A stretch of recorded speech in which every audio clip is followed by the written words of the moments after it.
সমালোচনা তোমার লাইফে থাকবে। তুমি যতদিন বেঁচে থাকবা ততদিন তোমার লাইফে সমালোচনা থাকবে, অবহেলা থাকবে, অবজ্ঞা থাকবে, তুচ্ছ-তাচ্ছিল্য থাকবে। এটাই স্বাভাবিক, এটাই জীবন।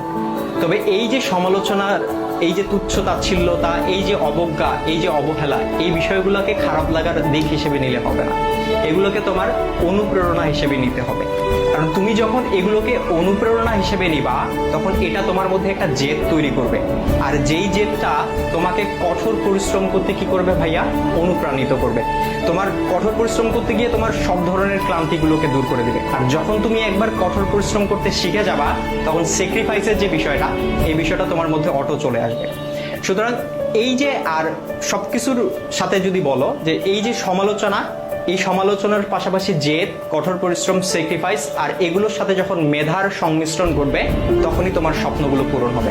সুতরাং সমালোচনাকারীর এই যে সমালোচনা, এই যে অবজ্ঞা, এই যে অবহেলা, এই যে তুচ্ছ-তাচ্ছিল্যতা, এই বিষয়গুলোকে তোমরা কখনো খারাপ বিষয় হিসেবে নিও না, বা খারাপ লাগার বিষয় হিসেবে নিও না। এগুলোকে তোমরা অনুপ্রেরণার বিষয় হিসেবে নাও এবং তোমার স্বপ্নগুলোকে পূরণ করে ওই সমালোচনাকারীদেরকে দেখিয়ে দাও।